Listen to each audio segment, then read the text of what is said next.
হযরত খাদিজা এই দৃশ্য 3 দিন পরিলক্ষণ করলেন। উনি অবজার্ভ করলেন 3 দিন। চতুর্থ দিন সন্ধ্যায় উনি বললেন, মুহাম্মদ তোমার সাথে আমার একটু কথা আছে। বলে কি কথা? বলে আমার একজন স্বামী দুনিয়া থেকে বিদায় হয়েছেন, আর একজন স্বামী আমাকে তালাক দিয়েছেন। মুহাম্মদ আমি তোমাকে একটা প্রস্তাব দেব, তুমি যদি মেনে নিতে পারো আমার ধন সম্পদ সব কিছু তোমার হাতে দিয়ে দেব। আল্লাহু তাকবীর। আমার ভাইরা, হযরতে মুহাম্মদ সাল্লাল্লাহু আলাইহি সাল্লাম 25 বছরের যুবক তখন। মুহাম্মদ বললেন, আমি বুঝতে পারলাম না মুনিব, আপনার কথাটা ভালো করে ক্লিয়ার করে বলেন। খাদিজা বলছেন, মুহাম্মদ আমি তোমাকে চিরসাথী করে নিতে চাই। উনি বললেন, মুনিব আমার মায়ের পেটে থাকতে আমার বাপ মারা গিয়েছেন। 6 বছর বয়সে আমার বাবার কবর জিয়ারত করতে গিয়ে আমি আমার মাকে হারিয়েছি। 7 বছর বয়সে আব্দুল মুত্তালিব আমার দাদা মারা গিয়েছেন। শুধু আমার একজন অভিভাবক আছে, আবু তালেব চাচা। ওনার মতামত ছাড়া আপনাকে কোনো কথা বলতে পারবো না। কি আদর্শ, কি আদর্শ! আমার ভাইরা, আমি বলতেছিলাম এই পৃথিবীর জমিনটা সৃষ্টি করেছেন আল্লাহ। ওই রসুল কুরাইশ বংশের যুবক, আমানতদার, সত্যবাদী, আলামিন, এই মানুষটাকে খাদিজার বাড়িতে রাখালের চাকরি দিয়ে দিল আবু তালেব। ধরে বলুন ঠিক কিনা? আবু তালেব যখন রেখে আসলো, রসুল খাদিজার বাড়ির রাখাল, খাদিজা হলেন মুনিব। এই খাদিজা কয়েকদিন চলে গেছে, উনি কোনো তথ্য নেন নাই। হঠাৎ করে একদিন বলছেন, মুহাম্মদ আনার পর থেকে আমার বাড়িতে দুম্বার বাচ্চা হয়, আর বকরির ছাগলের দুধ বাড়ে, এত ব্যবসা বাণিজ্য আমার উন্নতি হতে লাগলো। এই ছেলেটা কি চরিত্রের একটু আমি দেখতে চাই। সকালবেলা একদিন নাস্তার পর দুম্বা নিয়ে, ছাগল নিয়ে মুহাম্মদ সাল্লাল্লাহু আলাইহি সাল্লাম মরুভূমির প্রান্তরে চলে যাচ্ছেন। খাদিজা রাদিয়াল্লাহু তাআলা আনহা, উনি তখন ওনার স্ত্রী হন নাই, শুধু মুনিব। উনি জানালায় বসে থেকে দেখছেন মুহাম্মদ কোন দিক দিয়ে মরুভূমির প্রান্তরে যায়। জানালার থেকে উনি নজর করে দেখে মুহাম্মদ সাল্লাল্লাহু আলাইহি সাল্লাম যখন মরুভূমির প্রান্তরে ভেতরের দিকে চলে গেছেন। প্রখর রোদ, তীব্র কিরণ, এত উত্তপ্ততা ওই মরুভূমির প্রান্তরে। খাদিজা দেখেন কে যেন মুহাম্মদ সাল্লাল্লাহু আলাইহি সাল্লামের মাথায় ছায়া দেয়। উনি ভালো করে নজর করে দেখেন মাথায় ছাতা নাই, কাপড় নাই, কোন রকমের ব্যারিকেড নাই। কে ছায়া দেয়? হযরত খাদিজা। ঘর থেকে বেরিয়ে চলে গেলেন। বাইরে যাওয়ার পর দেখেন মুহাম্মদ একা একা হেঁটে যায়। পূর্ব গগনে নজর করে দেখে ওই সূর্যের সামনে এমন একটা মেঘখণ্ড কে যেন দাঁড় করে রেখেছে। মুহাম্মদ জোরে যাক, আস্তে যাক, আর ধীর গতিতে যাক, বসে থাক আর দাঁড়িয়ে থাক, যে জায়গায় থাক না, যে অবস্থায় থাকে না কেন, ওই আকাশের মেঘখণ্ড মুহাম্মদের শরীরে তিল পরিমাণ তাপ রাখতে দেয় না। আমার ভাইয়েরা, আল্লাহর নবী 25 বছর বয়সে উনি বললেন, খবরদার আমার চাচা আছে না বললে আমি আপনাকে কথা দিতে পারবো না। হযরত খাদিজা আবু তালেবের সাথে আলোচনা করেছেন। আবু তালেব বলেছেন, আমার ভাতিজা যদি মতামত দেয় আমি তাকে বলে দেখতে পারি।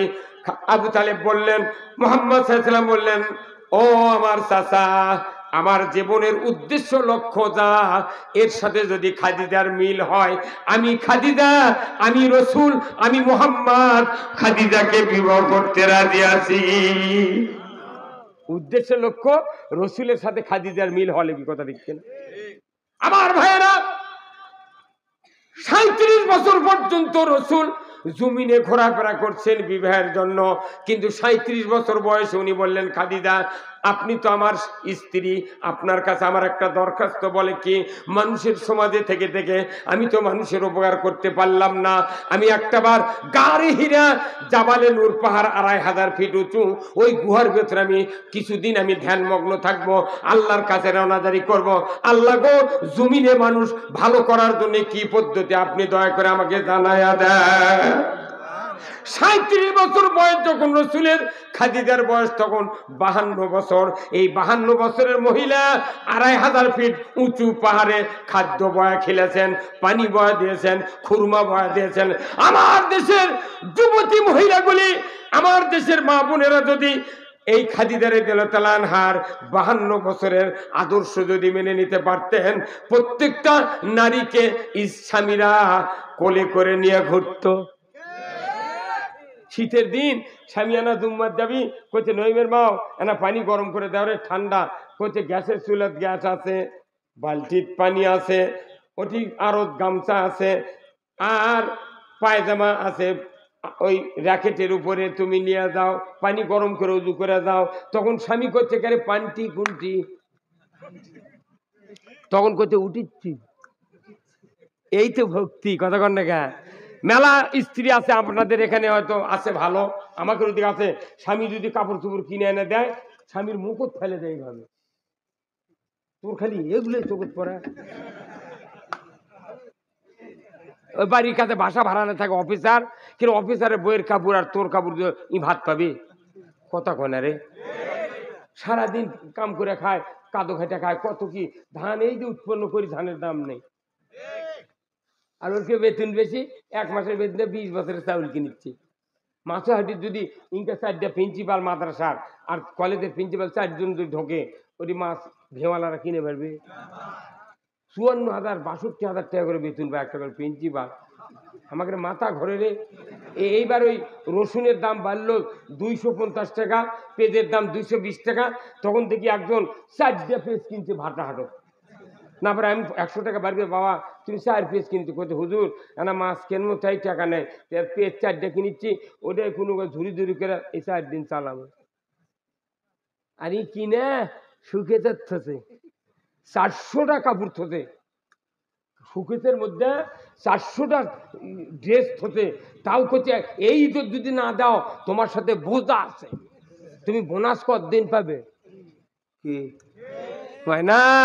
আমার নবী বলেছেন, দুনিয়ার মহিলারা তোমরা যদি স্বামীর ক্রয়কৃত পোশাক আদি যদি হাতে নিয়ে স্বামীকে ধন্যবাদ দাও, আর যদি তুমি ওটা মেনে নাও আমার স্বামী ক্রয় করে দিয়েছে, এতটুকু মেনে নিয়ে যদি ওই পোশাক তুমি পরিধান করে আল্লাহর ইবাদত করো, আমার রাসূল বলেছেন ওই স্ত্রী খাদিজা রাদিয়াল্লাহু তাআলা আনহা আর হযরত ফাতেমা রাদিয়াল্লাহু তাআলা আনহার সাথে জান্নাতে থাকবে। নাম হলো ময়না, গাল ফুলে তাকে কথাই কয় না, চিরা গেছে শাড়ি, আজি যদি কিনা না দাও চলে যাব কিন্তু বাপের বাড়ি। মেয়ে আমার কোনো মতো পাওয়া লোক করে থাকে, কিছু হলি গেল, তুই যা, তুই কি করবি যা। আমি আমার রাসূল বলছেন স্ত্রী হলো আপনার জান্নাতের টিকিট। জোরে কোন সুবহানাল্লাহ।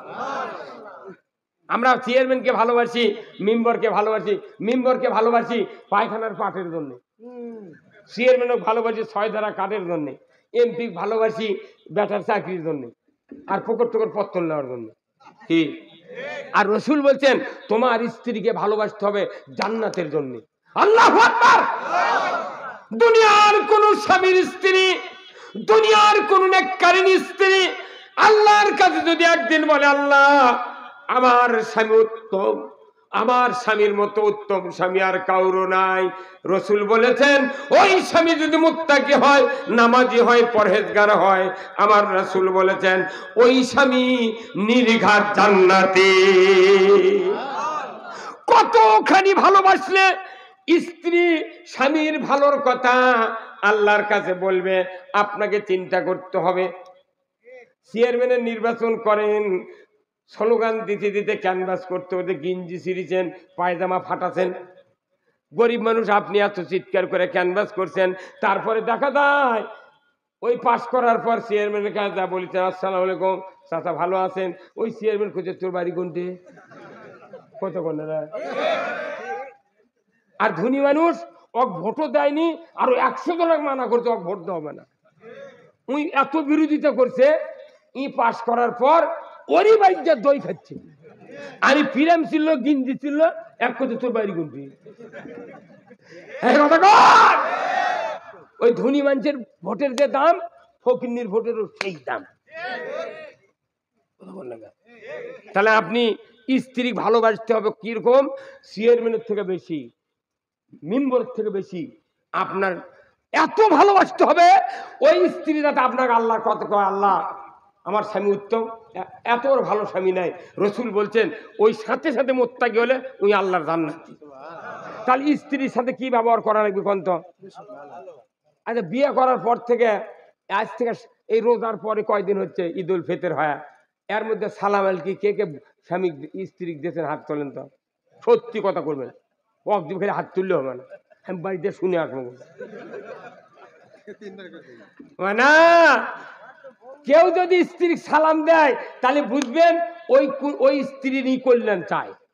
আর কোন স্ত্রী স্বামী সালাম দেয় তাহলে ওই স্ত্রী স্বামীর কল্যাণ চায়। ধরে কোন আল্লাহু আকবার। আজই রাত্রে যা করবেন তো নাইমের মা, তুমি খালি একবার আমাকে ভালো কও, আমি জান্নাতে গেছি। একে ঘাটা ধরেছে খাটের উপর থেকে। মেলা মানুষের বউ আছে, অন্য মুখর চাপে ধরে কবি, তুই যে পেটা পেরিস তো জীবনে ভালো বলবি। কতখানি ভালোবাসলে স্ত্রী আপনার নেককার কবি, ভালো কবি, এটা এখন চিন্তা করে মিটার দিয়ে মাপে স্ত্রীর সাথে ব্যবহার করবেন। তাছাড়া কোনো জান্নাতে যাওয়ার উপায় নেই। সবচেয়ে রিপোর্ট নিকট তো আপনি চরিত্রের সার্টিফিকেট চেয়ারম্যানের থেকে লিখছেন, এমপির থেকে লিখছেন, কিন্তু আপনার বইয়ের থেকে কোনদিন চললেন নি কাছেন বাটাম ফাটাবি।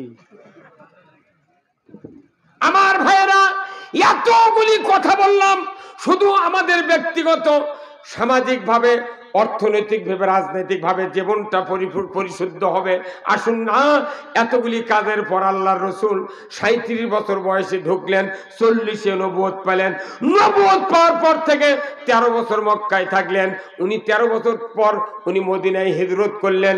মদিনায় হিজরতের পর উনি সর্বপ্রথম যে সুন্নতটি কায়েম করলেন তার 1 নম্বর সুন্নত হলো মসজিদে কোবা তৈরি করলেন। ওই কোবা পল্লীতে আল্লাহর নবী মসজিদ তৈরি করলেন। জয় কর মারহাবা। রসুল চলে গেলেন মদিনায়। মদিনার কিশোরেরা, আনসারেরা, যুবকেরা, বড় বড় ধনী ধনী মানুষেরা কাতার বন্দি হয়ে দাঁড়িয়ে আছে। রসুলকে রিসিপশন করবেন, আমন্ত্রণ অভ্যর্থনা জানাবেন, দাঁড়িয়ে আছে। রসুল চলে গেলেন মদিনায়। চতুর্দিকে শোরগোল পড়ে গেল। ওই রসুল এসেছেন, তারা আরবি দিয়ে কাসিদা পাঠ করা শুরু করলো। তলা বাদরু আলাইনা মিন সানিয়াতিল বিদাই ওয়াজাবাত শুকরু আলাইনা মাদা লিল্লাহি দাই। আরবি দিয়া মদিনার আনসারেরা, কিশোরেরা, যুবকেরা, ধনী ধনী মানুষেরা রসুলকে রিসিপশন জানানোর জন্য আরবি দিয়া কাসিদা পড়ে। ধরে হল ঠিক কিনা? মদিনার আনসারদের এত মনোভাব সন্তুষ্ট হইয়া রসুল চোখের পানি ছেড়ে দিয়ে বললেন, রে মদিনার লোকেরা, রে মদিনার যুবকেরা, কিশোরেরা, তোমরা আমাকে যেভাবে রিসিপশন জানালে, আমাকে ভালোবাসা দেখালে, আমি যদি আগে জানতাম তোমরা আমাকে এত আদর করবে, ভালোবাসবে, আমাকে এত মহব্বত করবে, আমি জানলে ওই তায়েফ নগরীতে আমি যাইতাম না। এই যে দেখলে তায়েফের 3 জন কাফের নেতা, বুখারী শরীফে যাদের নাম আছে, সাদ, মাসুদ, আব্দে আলী, 3 জন কাফের নেতা তাইফের যুবকদেরকে লেলিয়ে দিয়ে পাথর মেরে মেরে আমার পিঠটা ক্ষত বিক্ষত করেছে। আজ পর্যন্ত ওই পাথরের দাগটা সেরে যায় নাই। রে মদিনার লোকেরা, রে মদিনার যুবকেরা, আমি যদি জানতাম তোমরা আমাকে এত আদর করবে, ভালোবাসবে, আমি কখনোই তাইফ নগরীতে কালেমার দাওয়াত নিয়ে যাইতাম না। কালেমার মালা মোরা গলাই পরিব, বলুন, কালেমার মালা মোরা গলাই পরিব। কালেমার মালা পরাইতে নবী গেলেন তায়েফেতে, পাথরের আঘাত নবী আর কত সইব, পাথরের আঘাত নবী আর কত সইব। কালেমার মালা মোরা গলাই পরিব, হাইরে কালেমার মালা, কালেমার মালা, কালেমার ওই প্রেমিকেরা খেলে কত প্রেমের খেলা, সেই প্রেমেতে নবীর দেখা, যখন আল্লাহু আকবার, সেই প্রেমেতে নবীর দেখা সকলে পাইব, সেই প্রেমেতে নবীর দেখা সকলে পাইব, কালেমার মালা। গান এগুলা এগুলা গান করলে ইমান বাড়ে। এগুলা গান করবেন না তো করবেন আমি জ্ঞান হারাবো, মরেই যাব, কেউ বাঁচাতে পারবে না। তুই তো জ্ঞান হারে মরবুত, কার টাকা পড়ে তো স্যালাইন করে বাঁচান লাগবি, মরে যা। একটা গান নৈতিক চরিত্র অবক্ষয় হয় এমন একটা গান 15 দিনের উপর বাংলাদেশে চলে না। আর আব্দুল আলিমের গান, কাজী নজরুল ইসলামের গান কিয়ামত পর্যন্ত চলবে, কথা ঠিক কিনা? কিয়ামত পর্যন্ত চলবে। মনে বড় আশা ছিল যাব মদিনা। কি গান!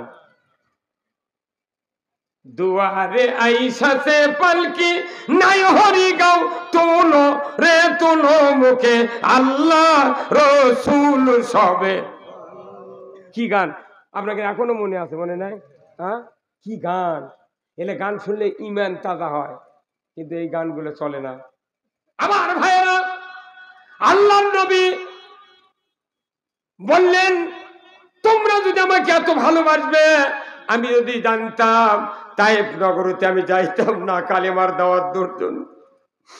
রসুলের চক্ষু দিয়ে পানি পড়ে দাড়ি মোবারক ভিজে যায়। মদিনার আনসারেরা বলতে লাগলেন, ও রসুল, আমরা আপনার আগমনে আমরা ধন্য হয়েছি। হুজুর গো, এই মক্কাতে আপনি থাকবেন, এই মদিনায় আপনি থাকবেন, দুনিয়ার কোন শক্তি আপনাকে আঘাত যদি করতে আসে, আমাদের বুকে 1 ফোঁটা রক্ত থাকা পর্যন্ত ওই আঘাত আপনি পর্যন্ত আসতে দেব না। রসুলের কাছে এই কথা বলে রসুল আরো ভালোবাসা ব্যক্ত করলেন। মদিনার আনসারেরা কিশোরেরা বললেন, ইয়া রাসূলুল্লাহ, আপনার কাছে আমরা 2টা ওয়াদা চাই। বলে কয় ওয়াদা? বলে 2টা। 1 নাম্বার কি বলো তাড়াতাড়ি করে। মদিনার কিশোরের আনসারেরা বলল, ইয়া রাসূলুল্লাহ, ইয়া হাবিবাল্লাহ, হুজুর আপনার কাছে আমাদের আবেদন, এই আবেদনটা হলো আপনি মদিনায় হিজরত করেছেন, আপনার বসবাসের জন্য বাড়ি দরকার, ঘর দরকার। হুজুর গো, আপনি ওয়াদা দেন আপনার বসবাসের জন্য বাড়ি মদিনার মাটিতেই তৈরি করবেন কিনা।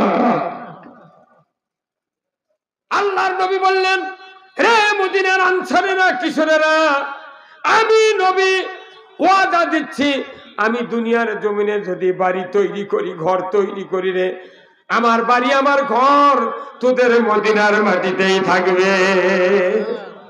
দুনিয়ার থেকে বিদায়ের পর মসজিদে নববীর ভেতরে রসুলের হুজরাখানার মধ্যে নবীজি শুয়ে আছেন। হুজুর, উমার ফারুক প্রেসিডেন্ট গুলিয়া শুয়ে আছেন, আবু বকর প্রধানমন্ত্রী গুলিয়া শুয়ে আছেন, নবী রাজনীতিবিদক নিয়ে মসজিদে নববীতে শুয়ে আছে। তামাম দুনিয়ার হাজিরা নবীকে সালাম দেয়, আবু বকরকে সালাম দেয়, উমারকে সালাম দেয়। কতক্ষণ? তাহলে বোঝেন, প্রেসিডেন্ট লিয়া নবী শুয়ে আছে, তিনিও প্রেসিডেন্ট, আরো 2 জন প্রেসিডেন্ট লিয়া শুয়ে আছে, 2 পাদর। যারা মক্কা যাননি, হজ করেননি, যদি টাকা তো এখন বেশি, এই সময় হজ করা খুব কঠিন, এত টাকা বাড়িছে, না হলে উমরা করে আসেন যে নবীর রওজা দেখাছেন। এই রসুল বললেন, আর তোমরা কি ওয়াদা চাবে? বলে, হুজুর আমরা একদিন মরে যাব, আপনার একদিন ইন্তেকাল হয়ে যাবে।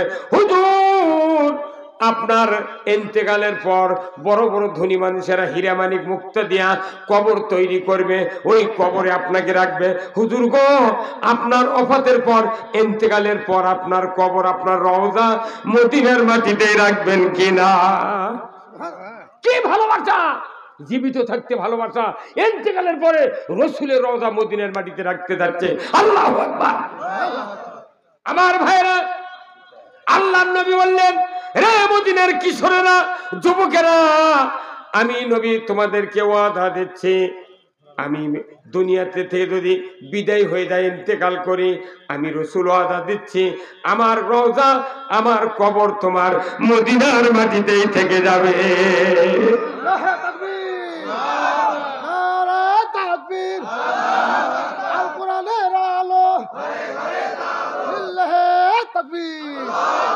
আমার নবী চোখের পানি ছেড়ে দিয়ে বললেন।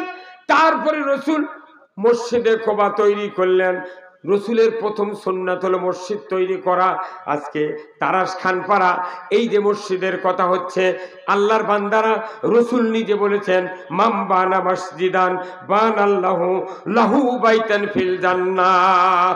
যারা মসজিদ তৈরি করলো, অর্থ দিল, টাকা দিল, পয়সা দিল, রসুল বলেছেন কিয়ামতের দিন জান্নাতের ভেতরে ওই ব্যক্তিকে আল্লাহ তাআলা বালাখানা দিয়ে দিবে। যার 20 লক্ষ টাকা।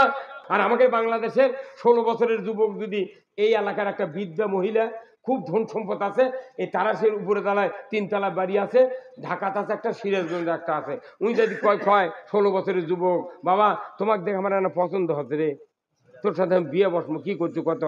ওই যুবক কবি এখনই টোপলাবান, আমরা ঢাকার যাবো।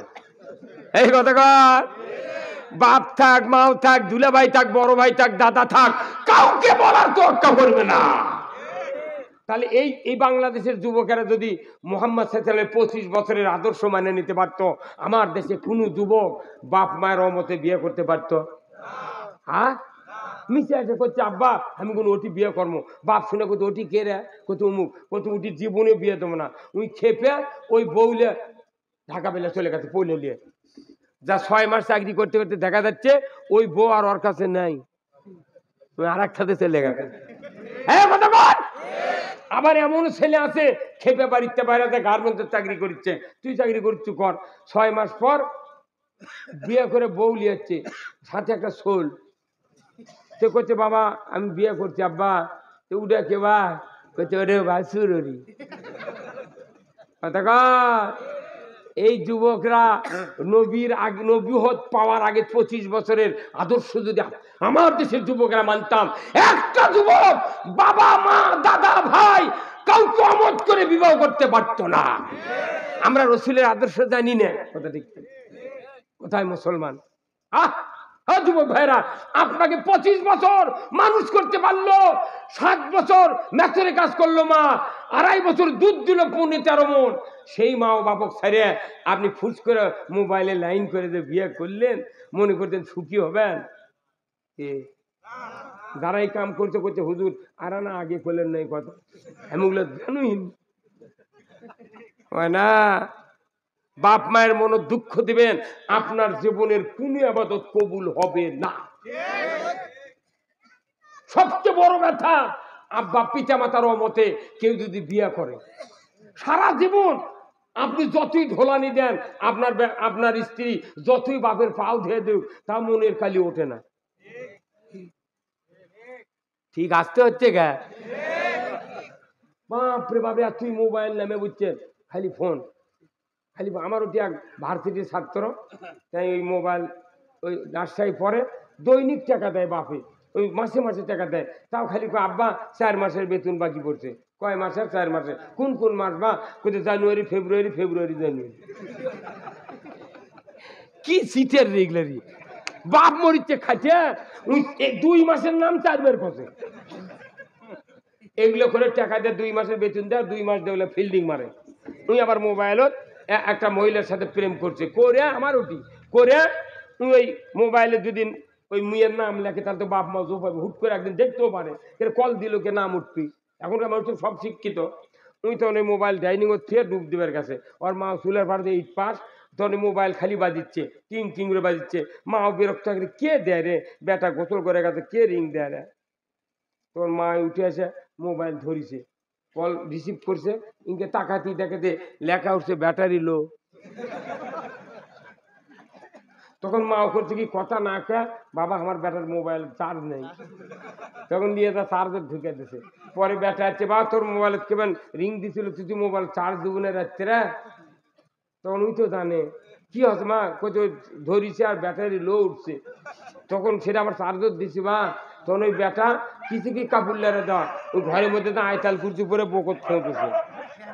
ওই বুঝাচ্ছে ভালো যে ব্যাটারি লো লেখে সেভ করছো।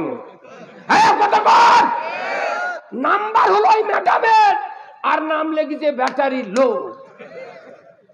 কোথায় মুসলমান? ওই মূর্খ বাপক ভুয়ালি প্রত্যেকটা কাজের হিসাব দিতে হবে আল্লাহর কাছে, আল্লাহর কাছে। ঠিক কিনা?